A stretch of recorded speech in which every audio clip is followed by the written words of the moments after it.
Hello everybody, Ashutosh Sharma this side and I welcome you all to the official YouTube channel the crown success. तो उम्मीद करता हूँ सब खुश होगे, मजे में होगे, मेहनत कर रहे होगे और बढ़िया चल रही होगी आपकी एमसीआरटी। तो सबसे पहले तो गाइस एक बहुत ही खुशी का माहौल है, बहुत ही गर्व की बात है।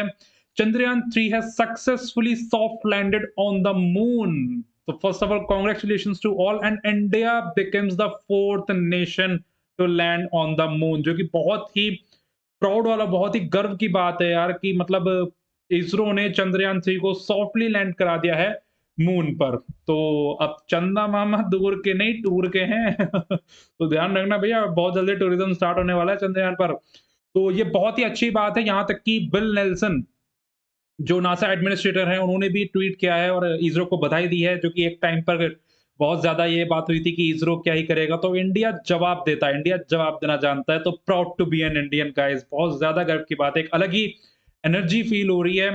और इसी के साथ ही एक शायरी बहुत ज़्यादा फेमस है, आपने सुनी भी होगी, काफ़ी बार बहुत ज़्यादा फेमस है। तो उसी शायरी के साथ मैं शुरू करना चाहूँगा कि जब हमारे पड़ोसी चॉक से चाँद का डायग्राम बनाना सीख रहे थे, हम चाँद की मिट्टी चूम के लौट आए। जब दुनिया करोड़ों लाखों डॉलर मिशन मार्स पर फूँक रही थी, हम मुट्ठी भर पैसों में मंगल घूम के लौट आए। भट्टियाँ कितनी भी बड़ी बना लो, हम अग्निपुत्रों के बिना आग कहाँ से लाओगे? और जो कृष्ण की तरह तुम्हारी तरक्की का रथ हाँके, वो प्रतिमा और दिमाग कहाँ से लाओगे? तो ये इसी एनर्जी के साथ स्टार्ट करेंगे आज का लेक्चर। और लास्ट लेक्चर अगर आपने नहीं देखा तो लास्ट लेक्चर देख लो, संगम के बारे में मैंने कंप्लीट करा दिया है सब कुछ। और आज हम स्टार्ट करेंगे अपना गुप्ता एम्पायर। तो बहुत ज़्यादा इम्पोर्टेंट लेक्चर है, अच्छा लेक्चर है, आपको बहुत ज़्यादा मज़ा आएगा, एनर्जी अलग ही लेवल की हो रही है। तो बहुत ज़्यादा चलो स्टार्ट करते हैं अपना लेक्चर। उससे पहले मैं आपको थोड़ा-सा बता देता हूँ, लास्ट सेक्शन उन्होंने नहीं देखा, संगम मैंने उसमें क्लियर करा दिया था अच्छे से सब कुछ। सारा प्रशासन वगैरह क्या-क्या चीज़ें वहाँ पे हो रही थी, वो सब हम देख चुके हैं। और अभी यहाँ पे गुप्ता एम्पायर बहुत गोल्डन एज भी बोला जाता है इसको, बहुत ही इम्पोर्टेंट है, एग्ज़ामिनेशन पॉइंट ऑफ व्यू से बहुत ज़्यादा इम्पोर्टेंट है। डायरेक्ट क्वेश्चन्स यहाँ से बनते हैं। बेसिकली स्टार्टिंग के जो रूलर्स हैं, उनकी ज़्यादा इतनी इन्फॉर्मेशन हमको है नहीं, जो कि ज़्यादा इम्पोर्टेंट भी नहीं है। इम्पोर्टेंट है समुद्रगुप्त। कौन है ये? आगे बताऊँगा आपको अभी मैं। तो धीरे-धीरे चलो शुरू करते हैं, वन बाय वन करते चलेंगे इसको, ठीक है? और 3 लेक्चर निकलेंगे बेसिकली गुप्ता एम्पायर से। सब पहले हम समुद्रगुप्त के बारे में पढ़ेंगे, फिर चंद्रगुप्त के बारे में, फिर उनके प्रशासन के बारे में। ये 3 लेक्चर निकलेंगे छोटे-छोटे 20-20 25-25 मिनट के। तो चलो एक बार देख लेते हैं। बेसिकली मैंने अपने नोट्स भी अपने पास रख लिए हैं, अच्छे से आपको समझ में आ जाएँगे। तो सबसे पहले हम सोर्सेज़ देखेंगे। गुप्ता एम्पायर, इसका टाइम पीरियड आप नोट कर लो, इसका टाइम पीरियड है 240 एडी से 540 एडी तक। 240 एडी से 540 एडी तक का इसका टाइम पीरियड है, तो वो आप नोट कर लो, ठीक है? सोर्सेस पढ़ लेते हैं, फिर उसके बाद चंद्रगुप्त वन पढ़ेंगे, फिर समुद्रगुप्त। इन्होंने क्या करा था, गुप्ता एम्पायर 85% कैप्चर कर चुका था इंडिया को। कहने का मतलब ये कि इंडिया का अगर आप गुप्ता एम्पायर के टाइम का मैप देखोगे तो ब्लू कलर का 85% इंडिया इन लोगों ने कैप्चर कर लिया था, 85%। और उस टाइम अखंड भारत था, ध्यान रखना, जो अखंड भारत था उस टाइम पे, ये सब नॉर्मल भारत नहीं था, अखंड भारत था उस टाइम। ठीक है, तो 85% ये लोग कैप्चर कर चुके थे गुप्ता एम्पायर। और किसने ज्यादा कैप्चर किया था? समुद्रगुप्त वन ने, ऑलमोस्ट 85% समुद्रगुप्त वन ने कैप्चर किया था। बताऊंगा भी कैसे कैसे। तो सोर्सेज की बात करते हैं। There are plenty of sources material to reconstruct the history of Gupta period. They include literary, हमारे पास काफी सारे सोर्सेज हैं, लिटरेरी है, एपिग्राफिक एंड न्यूमेरिस्टिक सोर्सेज हैं काफी ज्यादा, जहां पे हमको ये सारी चीजें मिली है। पिलर्स वगैरह बहुत हैं हमारे पास, जहां से हमको ये इनकी चीजें बारे में पता चलता है। The Purana throw light on the royal genealogy. Royal genealogy होता है शाही मतलब वो बोलते हैं शाही वंशावली जो होती है, शाही वंशावली। पुराण शाही वंशावली पर, गुप्ता किंग्स की जो शाही वंशावली है उन पर प्रकाश डालता है। Contemporary literary works like the Devi Chandraguptam and the Mudrarakshasam written by Vishakha Datta. Vishakha Datta के द्वारा कुछ लिटरेचर वगैरह ये लिखी गई है, देवी चंद्रगुप्तम एंड मुद्र रक्षम, जिसके बारे में, जिनमें गुप्ता एम्पायर की पूरी इंफॉर्मेशन दे रखी है। उसके बाद एक चाइनीज ट्रेवलर थे फाहियन, जिसके बारे में हम आगे पढ़ेंगे, कल के लेक्चर में पढ़ेंगे, जो इंडिया में आए थे चंद्रगुप्त टू के टाइम पे। चंद्रगुप्त टू के टाइम पे ये इंडिया में आए थे और इन्होंने उनकी सामाजिक और आर्थिक स्थिति पर बहुत ज्यादा प्रकाश डाला था, उनको बहुत ज्यादा मेंशन किया था गुप्ता एम्पायर की सामाजिक और आर्थिक स्थिति पर। फाहियन नाम रखना इंपॉर्टेंट कैरेक्टर है, अभी हम आगे पढ़ेंगे। इसके बाद अब apart from these literary sources, इनके अलावा there are inscriptions like Mehrauli iron pillar inscription है और एक अलाहाबाद पिलर इंस्क्रिप्शन है, जिनमें गुप्ता एम्पायर के बारे में बहुत ज्यादा लिखा हुआ है। The first refer to the achievement of Chandragupta one. पहले चंद्रगुप्त वन थे, इंपॉर्टेंट रूलर। अब हाँ, सबसे पहले तो फाउंडर ऑफ वो बताओ मेरे को, founder of Gupta dynasty, Shri गुप्त, SRI गुप्त, या चंद्रगुप्त वन में भी लिखा हुआ है। Srigupta is the founder of Gupta dynasty, ये बोला गया है। अभी ये कैसे आई ये मैं आपको बताता हूँ। एक्चुअल में ये था कि मौर्यन के टाइम पे जब ये कुषाण डायनेस्टी आ गई थी, इस टाइम पे क्या है कि लोग आज जिनके पास घोड़े वगैरह रहते थे ना आर्मी लड़ाई के लिए घोड़े वगैरह, तो उनको बहुत ही ज़्यादा सुपीरियर माना गया है कि ये लोग मतलब घोड़े वगैरह जिसके पास है वो बहुत गजब का बंदा है और इसके बराबर का कोई नहीं है। तो अब ये जो घोड़े चलाते जो थे, ये चलाने वाले गुप्ता थे। ये जो घोड़े चलाने वाले थे ये गुप्ता थे। तो जब राजा किसी लड़ाई में जा रहा है तो ये घोड़े चलाने वाले गुप्ता भी जा रहे हैं साहब, ठीक है, लड़ाई में। अब ये सारी टैक्टिक्स जितनी भी टेक्निक्स वगैरह थी ना उनकी लड़ाई करने वाली, ये सब सीख गए। तो यहाँ से उन्होंने गुप्ता एम्पायर बनाया है और गुप्ता एम्पायर के जो फाउंडर है वो श्रीगुप्त हैं। हालाँकि सोर्सेज़ में ये अवेलेबल है कि Srigupta is the founder of Gupta empire, but Gupta empire originate मतलब कहने का मतलब है चलाया कहाँ से गया? चंद्रगुप्त वन के टाइम से। चंद्रगुप्त वन ने ही दिखाया, फाउंडर कौन है? श्रीगुप्त है, बट इसको ओरिजिनेट करने वाले कौन है? चंद्रगुप्त वन। तो कंफ्यूज मत होना, ठीक है? चंद्रगुप्त वहां से मौर्यन से, चंद्रगुप्त मौर्य एम्पायर से कंफ्यूज मत हो जाना, ठीक है? यहाँ पर चंद्रगुप्त वन अलग है, चंद्रगुप्त टू अलग है। चंद्रगुप्त टू समुद्रगुप्त के बेटे हैं और समुद्रगुप्त चंद्रगुप्त के बेटे हैं वन के, ठीक है? तो कंफ्यूज मत होना, सारी चीजें एकदम सॉर्ट आउट रखना, ठीक है? The most important sources of the reign of Samudragupta is the Allahabad pillar. Samudragupta के बारे में सबसे इंपॉर्टेंट सोर्सेज है अलाहाबाद पिलर इंस्क्रिप्शन में सबसे ज्यादा लिखा गया है समुद्रगुप्त के बारे में। उनका इस पिलर में उनकी पर्सनैलिटी के बारे में, उनके अचीवमेंट्स के बारे में, क्या-क्या चीज़ें उन्होंने हासिल की हैं, उनके बारे में लिखा गया है। The inscription is engraved on Ashoka pillar, it is written in classical Sanskrit. Sanskrit language में लिखा गया है, जिसकी स्क्रिप्ट है नागरी, जिसमें कि 33 लाइन है। हरिसेना एक मतलब हरिसेना एक गार्ड समझ लो वो थे, उन्होंने 33 लाइन के लिखी थी नागरी स्क्रिप्ट में अशोकन पिलर के बारे में, ठीक है?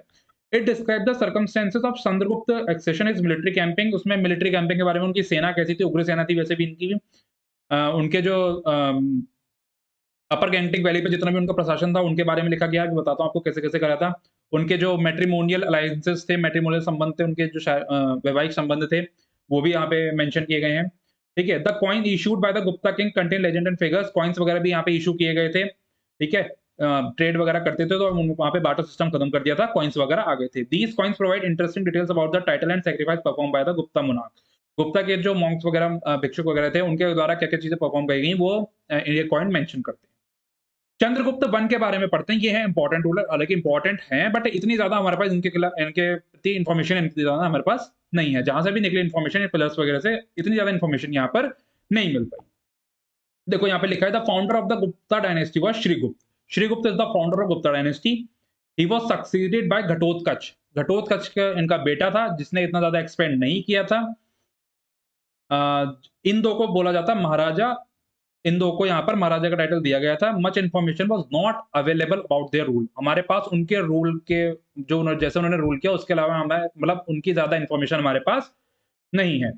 The next ruler was Chandragupta one and he was the first to be called Maharaja धीराजा।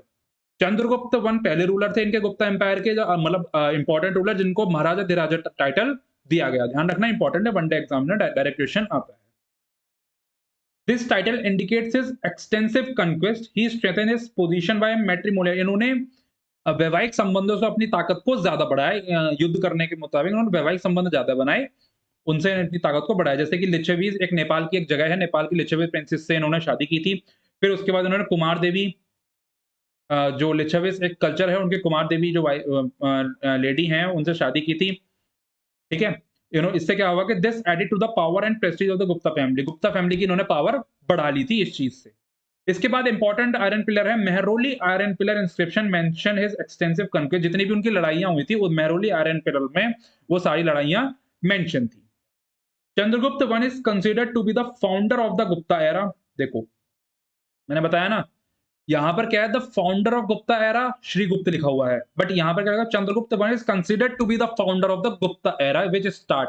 कहने का मतलब ये है कि ओरिजिनेट यहाँ से हुआ है, फाउंडर श्रीगुप्त थे, ओरिजिनेट चंद्रगुप्त वन ने किया, यहाँ से गुप्ता एम्पायर शुरू हुआ है, तो ध्यान रखना इस बात का। ओके, इसके बाद हम बात करते हैं समुद्रगुप्त की, जो कि मोस्ट इंपॉर्टेंट और खतरनाक सन की दिमाग का आदमी है भाई साहब। बहुत ज्यादा इसने एक्सपेंड किया, ऑलमोस्ट 85% ऑफ इंडिया इसने कैप्चर कर लिया था और गुप्ता एम्पायर स्टैब्लिश कर लिया। तो मॉडर्न डायनेस्टी में नहीं होता जितना इसने कैप्चर कर लिया था अपना एरिया। तो ध्यान रखना इंपॉर्टेंट रूलर है। इसका टाइम पीरियड है 330 से 380 एडी तक का इसका टाइम पीरियड है। ठीक है, तो बहुत ज्यादा इसने आतंक उठाया था। अभी बताता हूँ इसके बारे में, समझाता हूँ आपके। इसके तीन बेसिकली वो थे, तीन कंक्वेस्ट हुए थे, अभी पढ़ते हैं इसके बारे में।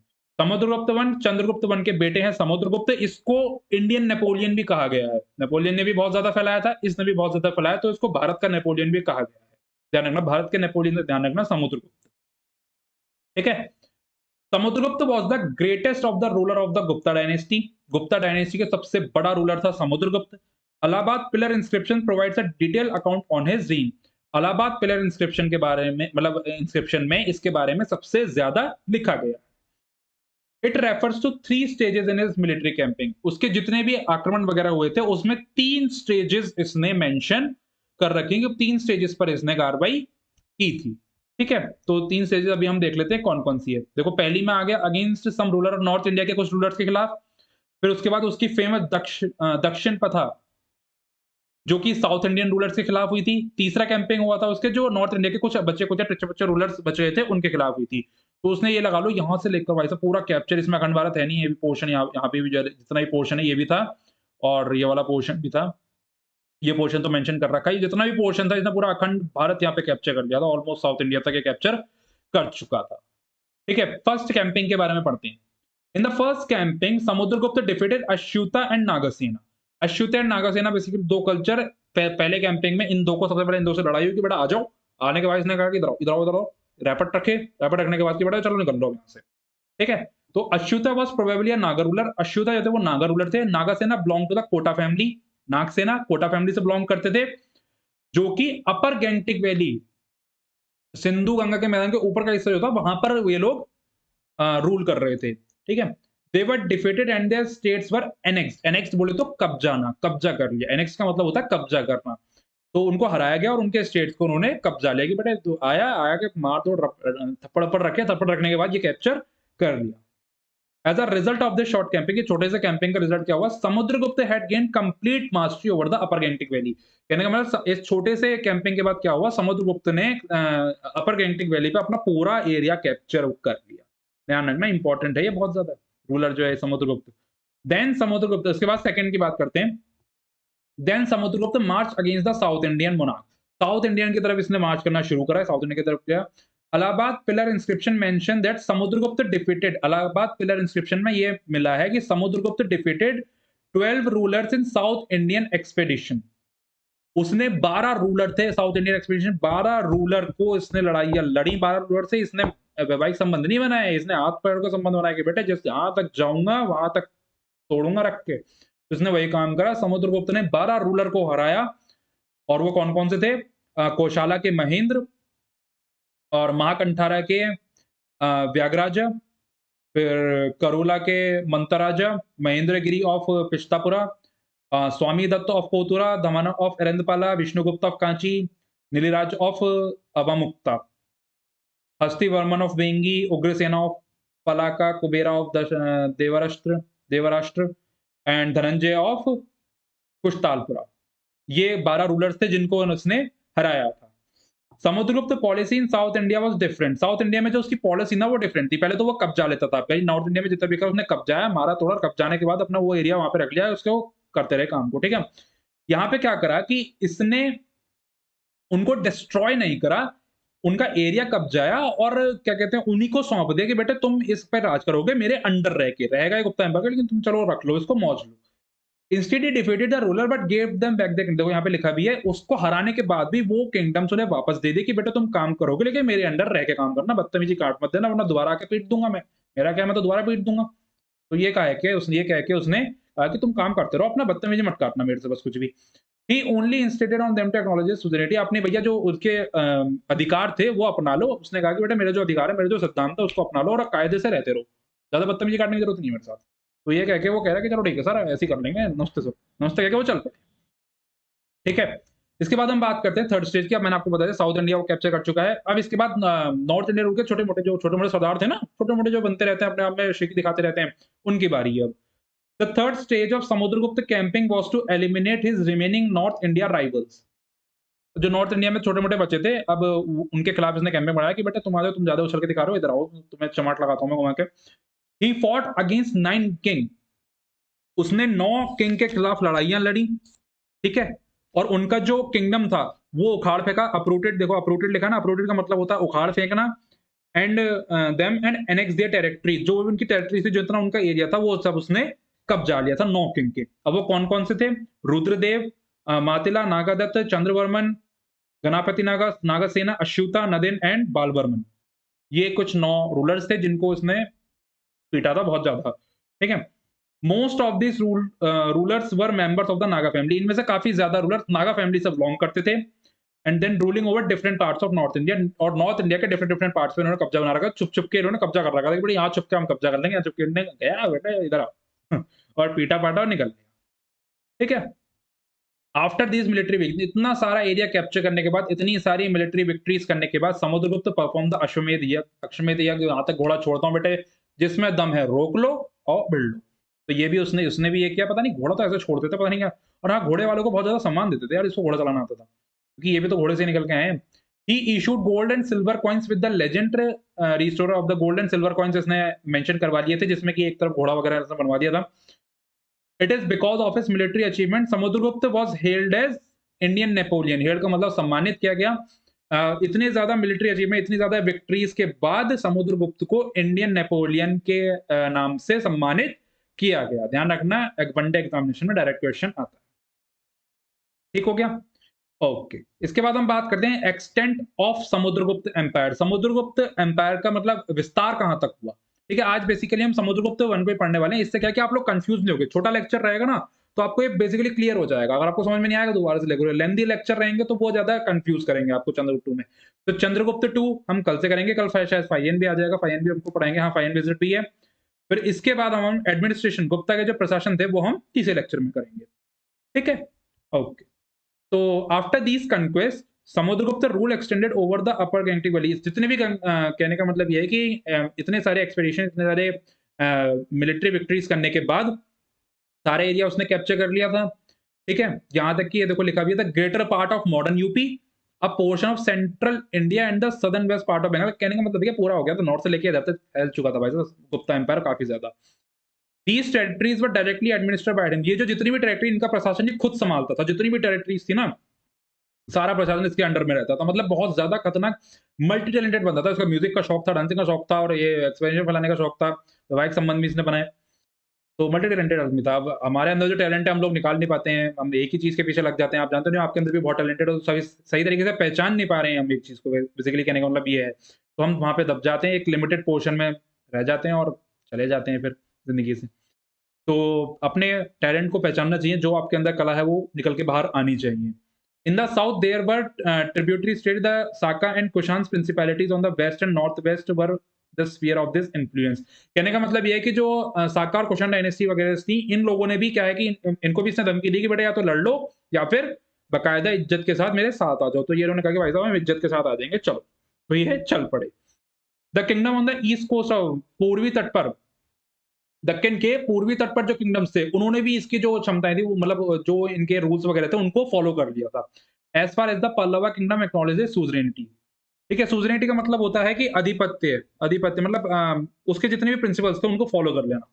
ठीक है, जो पल्लवा किंगडम थे उन्होंने भी इसको फॉलो कर लिया था। ठीक है, एस्टिमेट ऑफ समुद्रगुप्त। समुद्रगुप्त का एस्टिमेट मतलब उसका अनुमान क्या था समुद्रगुप्त का।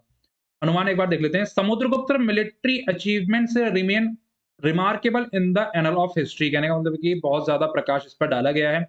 He was equally great in his other personal accomplishment. उसके ना कुछ अपने निजी विचार भी थे, अपने कुछ निजी हरकतें भी, निजी व्यवहार था, हरकतें नहीं व्यवहार था, उसके लिए भी इसको बहुत जाना गया है। कैसे आइए बताते हैं आपको। He was equally great in his other personal accomplishment. जो उसकी अदर मतलब पर्सनल चीजें थी ना, उसमें भी ये बहुत ज्यादा अच्छा था। कहने का मतलब ये कि स्वभाव का बहुत ज्यादा अच्छा था। द अलाहाबाद पिलर इंस्क्रिप्शन, जिसके जिसके बारे में सबसे ज्यादा लिखा हुआ है, speak of his magnanimity to his foes. Magnanimity क्या होता है? मैग्नेनिमिटी क्या होता है? जो हमारे दुश्मन होते हैं उनसे भी प्रबलता, एक उदारता के साथ व्यवहार करना, एक दयालु तरीके से व्यवहार करना। मैग्नेनिमिटी बोले तो उदारता। ठीक है, जो उनके दुश्मन होते हैं उसके साथ भी ये अच्छे से व्यवहार करता था।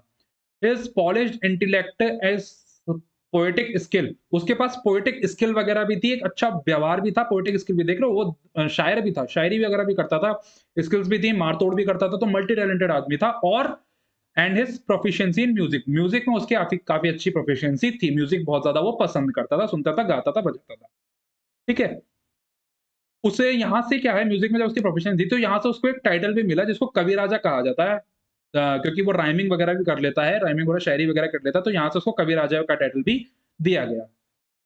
His image depicted him with the Veena is found in the coins issued by him. Coins जो बने हैं वो वीना के साथ इसकी इमेज को बनाया जाता है coins पर। It is the proof of his proficiency in music. He was also a patron of many poets and scholar.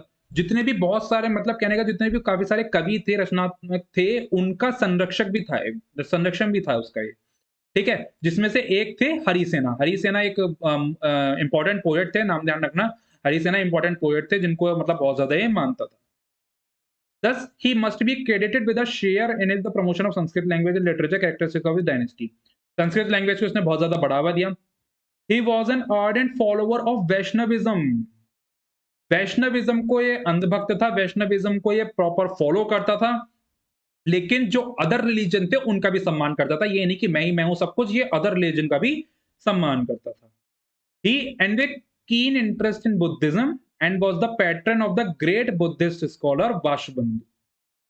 Buddhism में इसका बहुत ही गहरा रोमांच मतलब गहरा वो था संबंध था, बुद्धिज्म गहरा ये रिश्ता था इसका। बुद्धिज्म को ये बहुत अच्छे से फॉलो करता था और जो एक बुद्धिस्ट स्कॉलर थे वाशुबंद इंपॉर्टेंट, उनको ये ज्यादा फॉलो करता था, उनको बहुत ज्यादा ये मानता था। तो ये थे हमारे समुद्रगुप्त भाई साहब। इनके मैंने तीनों आपको जो कनकेस्ट में तीनों कनकेस्ट समझा दिए, यही इंपॉर्टेंट है। इससे पहले इनके पापा फादर साहब कौन थे? चंद्रगुप्त वन। चंद्रगुप्त वन थे जो कि ओरिजिनेटर थे गुप्ता डायनेस्टी के, जहां से गुप्ता डायनेस्टी शुरू हुई है। बट फाउंडर बेसिकली कौन माना जाता है? श्रीगुप्ता माना जाते हैं। समझ में आ गया होगा। इसके बाद घटोत्कच जो हैं, श्रीगुप्त के बेटे घटोत्कच, वो मतलब उनके बारे में इतना ज्यादा मेंशन है नहीं। समुद्रगुप्त के बारे में, समुद्रगुप्त के बेटे आ जाएंगे इसके बाद चंद्रगुप्त टू, ठीक है, जिन्होंने भी बहुत ज्यादा कुछ किया, बताएंगे इनके बारे में भी। और यही बेसिकली चंद्रगुप्त टू और समुद्रगुप्त, ये दो इंपॉर्टेंट हैं। चंद्रगुप्त वन भी थोड़े से इंपॉर्टेंट है, बट समुद्रगुप्त सबसे ज्यादा इंपॉर्टेंट है। ठीक है, तो ये मैंने आपको अच्छे से समुद्रगुप्त के बारे में समझा दिया है। तो उम्मीद करता हूँ यहाँ पे इस वाले लेक्चर को यहाँ पे एंड करते हैं, क्योंकि इसके बाद ना कंफ्यूज नहीं हो गया आप। ये एक बार अच्छे से आप रिवीजन कर लेना, नहीं समझ में आया कोई भी डाउट है आप कमेंट सेक्शन में पूछ लो। तो ये आप अच्छे से रिवीजन कर लोगे, आपको बाकी चीजें अच्छे से समझ में आ जाएंगी, कंफ्यूज नहीं होगे। कहने का मतलब ये ऐसे मैं लेक्चर ये लेंथी नहीं रख रहा हूँ। हालांकि मैं इस लेक्चर को एक ही लेक्चर में कन्वर्ट कर सकता हूँ, एक घंटे का लेक्चर बना दूंगा, सब कुछ समझ में आ जाएगा। लेकिन वो मैं रिस्क लेना नहीं चाह रहा, क्योंकि हमारे पास हमको बेस क्लियर करना है, कोई भी रिस्क हमको नहीं चाहिए। ओके, तो ये लेक्चर आपको समझ में आ गया होगा। तो एक अलग सी एनर्जी थी आज, क्योंकि बहुत खुशी का माहौल है, बहुत ही प्राउड मोमेंट है। तो चलो फिर इस लेक्चर को यहाँ पर एंड करते हैं। कोई भी डाउट है कमेंट सेक्शन में पूछ लो, टेलीग्राम चैनल ज्वाइन कर लो, डिस्क्रिप्शन में लिंक है, सारी लिंक आपको वहां मिल जाएंगी। और अपने आंसर्स भी आप पोस्ट कर सकते हो, जो कि मैं पर्सनल रिव्यू करूंगा उस आंसर्स का, वो भी आप पोस्ट कर सकते हो। तो इस लेक्चर को यहाँ पे एंड करते हैं। उम्मीद करते हैं आपको पसंद आया होगा, पसंद आया तो लाइक जरूर कर देना। चैनल पर अगर आपने चैनल को सब्सक्राइब कर लो यार, एनसीईआरटी बहुत बढ़िया चल रही है। तो खुश रहो, मौज करो, ऐश करो, मेहनत करते रहो। Thank you.